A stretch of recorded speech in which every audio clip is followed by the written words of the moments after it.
At dahil nga po autumn na po dito sa Japan, ang ating pong mga leeks, green onions ay tumubo po yung iba dito sa may halos marami pong mga damo. So hindi naman po natin gustong sayangin ang ating mga leeks. Ito po ay makakain. So ang gagawin po natin, bubunutin po natin sila dito at ililipat po natin ang ating mga leeks, ang ating mga kinuhang leeks na ito. So pangkain po muna natin, linisin natin siya, siyempre babayo yung mga hindi kailangan magdamo. So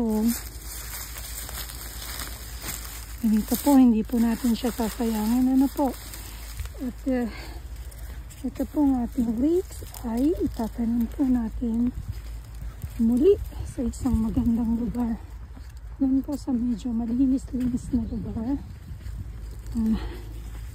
Ito po sa tabi ng ating mga carrots, ay meron pong lugar na pwede po nating ilagay ang ating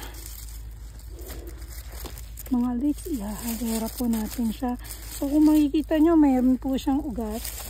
Pag po itinanim po natin ito sa lupa, tutubo po ulit siya. So ang ginagawa po natin ay tatakpan po natin siya ng lupa. Ganito po, ihirera po natin siya, tapos takpan po natin ng ganyan.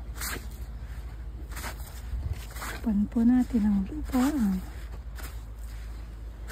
Mas maganda kasi po na natatakpan siya ng lupa, hahaba pa po siya ulit ng hanggang dito. Kailangan po ganyan dito. Ano po? Yan po. Huwag po tayo magsayang ng pagkain kasi sa panahon talaga ngayon, napakamahal ng bilihin.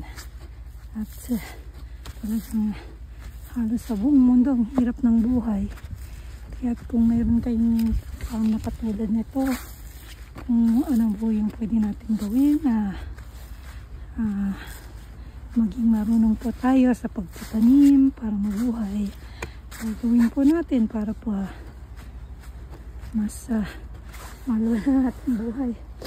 Ayan po. So ganito na po yung kinalabasan po niya. Ayan po.